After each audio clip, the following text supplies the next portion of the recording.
अस्सलामुअलैकुम स्टूडेंट्स, कैसे हैं आप सब लोग। आई होप कि आप लोग बिल्कुल ठीक होंगे। Welcome to our YouTube channel AK coaching centre. So today we are going to study class 11 chemistry chapter 3 हमारे पास चल रहा है and the chapter name is theories of covalent bonding and shapes of molecule.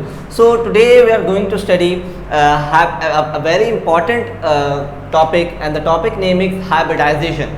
Hybridisation जो है हमारे पास paper point of view से अगर हम बात करें तो हाइब्रिडाइजेशन बहुत ही इंपॉर्टेंट टॉपिक है और लगभग आप कह सकते हैं 60 to 70% हमारे पास चांसेस होते हैं कि हाइब्रिडाइजेशन का हमारे पास क्वेश्चन लाजमी जो है एग्जाम्स में पूछा जा सकता है। अब वो शॉर्ट में हो या लॉन्ग में, लेकिन लाजमी हाइब्रिडाइजेशन हमारे पास एग्जाम्स में आता है। So what is hybridisation? Hybridisation का मतलब होता है मिक्सिंग ऑफ ऑर्बिटल्स। हम लोग अभी लास्ट टाइम जो है हमने वीबीटी पढ़ी थी, वैलेंस बॉन्ड थ्योरी, और वैलेंस बॉन्ड थ्योरी के अंदर जो है हमें ये कॉन्सेप्ट मिलता है कि एटॉमिक ऑर्बिटल्स जो है कि जो अनपेयर्ड इलेक्ट्रॉन होगा वहीं पर जाके इलेक्ट्रॉनिक जो है बॉन्डिंग होगी। ठीक है, यानी कि जो हाफ फिल्ड ऑर्बिटल्स होंगे, यानी कि जहाँ पर पार्शली हाफ फिल्ड ऑर्बिटल मौजूद होंगे वहीं पर जाके बॉन्डिंग होती है। तो अगर हम देखें तो हाइब्रिडाइजेशन का कॉन्सेप्ट आया कैसे? हाइब्रिडाइजेशन का जो कॉन्सेप्ट है ये आया हमारे पास, concept of hybridisation proposed by Linus Pauling. एक साइंटिस्ट था लिनस पॉलिंग जिन्होंने ये पेश किया था। एंड हाइब्रिडाइजेशन का प्रोसेस होता क्या है, हाइब्रिडाइजेशन का मॉडल कहता क्या है? The mixing of atomic orbital of an atom is called hybridisation.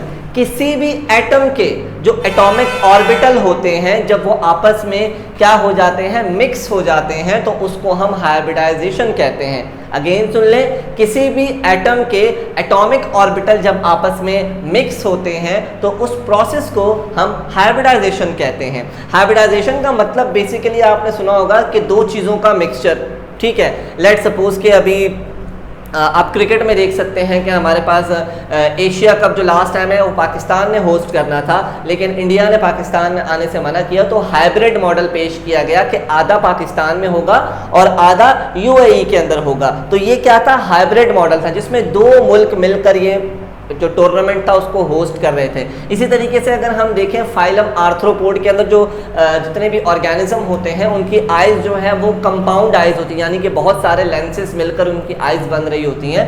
तो जो हाइब्रिड का मतलब है मिक्सचर ऑफ टू या मोर देन टू थिंग्स। ठीक है, तो जब भी एटॉमिक ऑर्बिटल आपस में मिक्स होते हैं तो उसके नतीजे में उस प्रोसेस को हम हाइब्रिडाइजेशन कहते हैं। हाइब्रिडाइजेशन याद रखिएगा कि सिर्फ एक एटम के अंदर वाले ऑर्बिटल्स के अंदर होगी, या ऐसा नहीं होगा कि एक ऑर्बिटल किसी दूसरे एटम के ऑर्बिटल से मिक्स हो रहा है। आपस के ऑर्बिटल आपस में जो है एक ही एटम के आपस पे ऑर्बिटल आपस में मिक्स होंगे। Atom undergoes hybrid. अब ये सवाल आता है कि हाइब्रिडाइजेशन क्यों करते हैं हम लोग, क्यों होती है? तो एटम अंडरगोस हाइब्रिडाइजेशन, एटम इस वजह से हाइब्रिडाइजेशन करते हैं to increase their bonding capacity. अब इसकी एग्जांपल मैं आपको देके समझाता हूं कि लेट्स सपोज कि हमें पता है कि वीबीटी के अंदर जो डिफेक्ट्स थे, वीबीटी बहुत सारे मॉलिक्यूल की जो बॉन्डिंग है वो बता रही थी, लेकिन बहुत सारे मॉलिक्यूल एटम ऐसे थे, लेट सपोज के बेरिलियम था, बोरॉन था, कार्बन था, जो लिमिटेशन के अंदर भी हम लोग डिस्कस करके आ चुके हैं। तो बेरिलियम का एटॉमिक नंबर होता है 4। ठीक है, अगर हम इलेक्ट्रॉनिक कॉन्फ़िगरेशन करें तो 1s2 2s2 और पॉली एक्सक्लूजन प्रिंसिपल के मुताबिक मैंने जो 2p था उसको तीन ऑर्बिटल्स में तोड़ दिया, क्योंकि एक ऑर्बिटल में सिर्फ 2 इलेक्ट्रॉन आ सकते हैं। तो p का मतलब उसके 3 एक्सिस पे 3 ऑर्बिटल मौजूद होंगे, 2px 2py और 2pz। बेरिलियम की अगर हम बात करें, हम पहले शेल को नहीं काउंट कर रहे, चले हम वैलेंस शेल को काउंट करते हैं। वैलेंस शेल शुरू होता है यहाँ से, मैं चलो यहाँ पर सारे के सारे जो पहले शेल्स हैं उनको मैं मिटा देता हूँ, सिर्फ वैलेंस शेल को हम काउंट करते हैं। तो यहाँ पर इलेक्ट्रॉनिक कॉन्फ़िगरेशन हुई 2s2 और 2px के अंदर, 2py के अंदर और 2pz के अंदर कहीं पर भी अनपेयर्ड इलेक्ट्रॉन नहीं है, यानी कि बेरिलियम कोई बॉन्डिंग कर ही नहीं सकता। लेकिन हमें पता है कि बेरिलियम बॉन्ड बनाता है।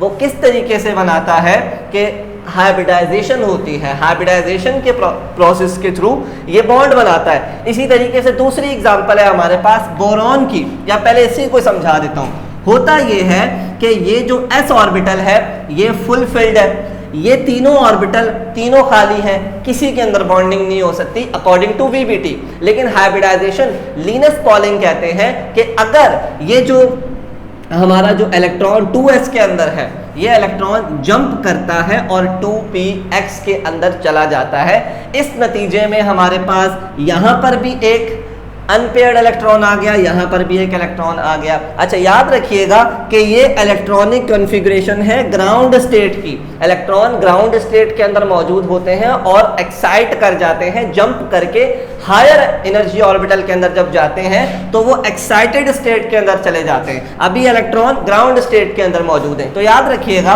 कि जब हम इसको इलेक्ट्रॉन यहाँ से जंप करके यहाँ जाएगा तो फिर इलेक्ट्रॉनिक कॉन्फ़िगरेशन होगी बेरिलियम की 2s1 2px1 और 2py और 2pz के अंदर इलेक्ट्रॉन होगा नहीं, क्योंकि यहाँ इसके पास सिर्फ 2 थे जो इसने एक जंप करवाकर 2px को दे दिया। अब इसके नतीजे में अब हमें एक्चुअल उसकी वैलेंसी पता चलती है। हमें पता है कि बेरिलियम की जो वैलेंसी होती है वो 2 होती है। यहाँ पर अगर हम देखें इलेक्ट्रॉनिक कॉन्फ़िगरेशन में तो जो बेरिलियम है कोई बॉन्ड नहीं बना सकता, बेरिलियम इनर्ट होता है, क्योंकि बेरिलियम की जो वैलेंसी है 0 आ रही है यहाँ पर ग्राउंड स्टेट पे। लेकिन जैसे ही इलेक्ट्रॉन लोअर एनर्जी ऑर्बिटल से हायर एनर्जी ऑर्बिटल के अंदर जाता है तो वो ग्राउंड स्टेट छोड़कर एक्साइटेड स्टेट के ऊपर चला जाता है। और यहाँ पर देखें कि जो वो थ्योरी थी जहाँ पर ये कहा जा रहा था वीबीटी में कि हाफ फिल्ड ऑर्बिटल मौजूद होंगे, तो यहाँ पर एक हाफ फिल्ड ऑर्बिटल, दूसरा हाफ फिल्ड ऑर्बिटल, यानी कि अब बेरिलियम 2 बॉन्ड बना सकता है। इसी तरीके से यहाँ पर बोरॉन की भी है, बोरॉन का एटॉमिक नंबर 5 होता है। अगर हम सिंपल इलेक्ट्रॉनिक कॉन्फ़िगरेशन करें 2s2 1s2 तो है ही, हम उसको गिन नहीं रहे, 2s2 2px1 2py और 2pz के अंदर कोई इलेक्ट्रॉन नहीं है। लेकिन जैसे ही ये ग्राउंड स्टेट से एक्साइटेड स्टेट के अंदर आएगा तो 2s1 2px1 और 2py1 दोनों के अंदर इलेक्ट्रॉन आ जाए। यहाँ तो पहले से मौजूद था, लेकिन ये जो इलेक्ट्रॉन है ये जंप मारकर 2py के ऊपर चला जाता है। अब हमें पता है कि यहाँ पर इसकी वैलेंसी 3 हो चुकी है, लेकिन अगर हम यहाँ देखें तो इसकी वैलेंसी हमारे पास कम है, 1 है इसकी वैलेंसी, जबकि इसकी वैलेंसी हमारे पास कितनी हो गई है, 3 है। हमें पता है कि बोरॉन 3 बॉन्ड बनाता है फ्लोरीन के साथ, तो यहाँ पर हमें ये बात पता चल गई। इसके अलावा थर्ड और सबसे मोस्ट इंपॉर्टेंट एग्जांपल कि यहाँ हम देख सकते हैं कि कार्बन जो है, कार्बन के अंदर अगर हम इलेक्ट्रॉनिक कॉन्फ़िगरेशन करें तो 1s2 2s2 2px1 और 2py1 6 इलेक्ट्रॉन थे, 6 इलेक्ट्रॉन हमने पूरे कर दिए। अब अगर आप देखा जाए तो इसके अंदर हाफ फिल्ड ऑर्बिटल कितने, 2, यानी कि कितने बॉन्ड बना सकता है, 2। कार्बन की वैलेंसी क्या है, 2 अकॉर्डिंग टू वीबीटी। लेकिन अगर हम ये बात देखें, हम 9th क्लास से पढ़ते आ रहे हैं कि कार्बन जो है वो टेट्रावैलेंट होता है, 4 बॉन्ड बना सकता है, कार्बन की वैलेंसी 4 होती है। तो वो किस वजह से होती है, हाइब्रिडाइजेशन की वजह से होती है। कार्बन के अंदर जो इलेक्ट्रॉन्स होते हैं वो लोअर एनर्जी ऑर्बिटल से हायर एनर्जी ऑर्बिटल पर जंप करते हैं, यानी कि ये जो 2s2 वाला ऑर्बिटल के अंदर से जो एक इलेक्ट्रॉन है ये जंप करेगा और 2pz के अंदर आ जाएगा। क्यों? अब इस नतीजे में ये इलेक्ट्रॉन जब ये यहां पर आया तो 2s1 2px1 2py1 और 2pz1, अब यहां पर 4 ऑर्बिटल बन गए जहां पर हाफ फिल्ड इलेक्ट्रॉन है। दैट मींस के यहां पर क्या होगी, अब 4 बॉन्ड बनाने की सलाहियत कार्बन के अंदर मौजूद है। आज हमें पता चला कि वो कैसे, क्योंकि सिंपल अगर हम इलेक्ट्रॉनिक कॉन्फ़िगरेशन करते हैं तो वहां हमें पता चलता है कि कार्बन जो है वो डाइवैलेंट है, लेकिन एक्चुअल में कार्बन टेट्रावैलेंट है, और वो हमें इस हाइब्रिडाइजेशन के थ्रू पता चलता है, जो कि इलेक्ट्रॉन जब ग्राउंड स्टेट से एक्साइटेड स्टेट के अंदर आता है तब ये हमें पता चलता है। अब हाइब्रिडाइजेशन कहाँ होती है, hybridisation occur only at excited stage. Hybridisation हमें कभी भी ग्राउंड स्टेट के अंदर नहीं होगी, हमेशा ग्राउंड स्टेट के अंदर होती है। And orbital of an atom take part in hybridisation. एक ही एटम के ऑर्बिटल आपस में मिक्स होते हैं, ऐसा नहीं होगा कि ये एक एटम का ऑर्बिटल है ये दूसरे एटम का ऑर्बिटल है ये आपस में मिक्स हो जाए, ऐसा नहीं होगा। एक ही एटम के ऑर्बिटल आपस में हाइब्रिडाइज होंगे। Only those orbital mixed when which have nearly same energy. अब वही ऑर्बिटल आपस में मिक्स होंगे जिनकी एनर्जी या तो बहुत ही नियरली सेम होगी या बिल्कुल इक्वल होगी। अब ऐसा कभी भी नहीं हो सकता कि 1s का ऑर्बिटल 1s2 का के ऑर्बिटल से जो इलेक्ट्रॉन है वो जंप मारकर 2pz के अंदर आ जाए, क्योंकि इन दोनों के अंदर एनर्जी डिफरेंस ज्यादा है। अब 2s का आ सकता है क्योंकि एनर्जी डिफरेंस बहुत कम है, नियरली इक्वल है, तो those orbital mixed which have nearly same energy. Last point है hybridised orbital repel each other to make a shape. Hybridised orbital जो होते हैं यानी कि ये एक दूसरे को रिपेल करते हैं, एक दूसरे को धक्का देते हैं ताकि प्रॉपर एक शेप बना सके। मैंने आपके सामने कुछ टाइप्स ऑफ हाइब्रिडाइजेशन लिखी हैं, आई होप कि इससे आपको अच्छे तरीके से समझ आ जाएगा, और ये चार्ट आपने लाजमी याद रखना है। जब भी एक s ऑर्बिटल 3p ऑर्बिटल से हाइब्रिडाइज होगा, मिलेगा, तो उसके नतीजे में हमारे पास 4sp3 ऑर्बिटल बनेंगे, 4 हाइब्रिड ऑर्बिटल बनेंगे, और उनका नाम क्या होगा? sp3 orbital. उनका शेप क्या होगा? टेट्राहेड्रल। उनका बॉन्ड एंगल क्या होगा? 109.5। उस हाइब्रिड ऑर्बिटल में s ऑर्बिटल के कितने कैरेक्टर होंगे? 25%। उस हाइब्रिड ऑर्बिटल के अंदर p ऑर्बिटल के कितने कैरेक्टर्स होंगे? 75%। इसी तरीके से अगर हमारे पास एक s ऑर्बिटल 2p ऑर्बिटल से हाइब्रिडाइज होगा, तो उस नतीजे में 3 ऑर्बिटल हाइब्रिड ऑर्बिटल बनेंगे, 3sp2 हाइब्रिड ऑर्बिटल। 3 ऑर्बिटल बनेंगे क्योंकि एक s orbital 2p orbital, total 3 orbital हो गए, और sp2 हाइब्रिडाइजेशन होगी, और जो शेप बनेगा मॉलिक्यूल का वो होगा ट्राइगोनल, ठीक है, और उसका बॉन्ड एंगल होगा 120 डिग्री, और जो s के उसके अंदर कैरेक्टर्स होंगे वो होंगे 33.33%, और जो p के कैरेक्टर्स होंगे वो होंगे 66.66%। इसी तरीके से अगर एक s ऑर्बिटल और एक p ऑर्बिटल आपस में हाइब्रिडाइज होगा तो 2 ऑर्बिटल जनरेट होंगे हाइब्रिड ऑर्बिटल, और कौन से होंगे? sp ऑर्बिटल, ठीक है, और उसका शेप क्या होगा? लीनियर, बिल्कुल चपटा शेप होगा, और उसका जो बॉन्ड एंगल होगा वो 180। उसके अंदर s के कैरेक्टर्स कितने होंगे? 50%, और p के भी कैरेक्टर्स क्या होंगे? 50% होंगे। ये बात याद रखिएगा। अब मैंने आपके सामने ये तीनों sp3 हाइब्रिडाइजेशन की भी एक टाइप लिखी है, sp2 हाइब्रिडाइजेशन कैसे होती है, sp हाइब्रिडाइजेशन कैसे होती है, और फिर मैंने आपके सामने एक मॉलिक्यूल भी बना दिया है CH4 का, एग्जाम्पल भी दी है sp3 हाइब्रिडाइजेशन की। तो सबसे पहले हम चलते हैं कि sp3 हाइब्रिडाइजेशन कैसे होती है। अब यहाँ पर एक s ऑर्बिटल और 3 px,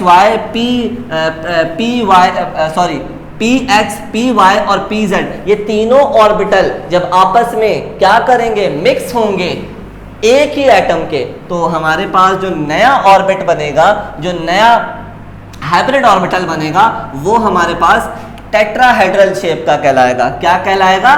टेट्राहेड्रल शेप। यहां मैं लिख भी देता हूं,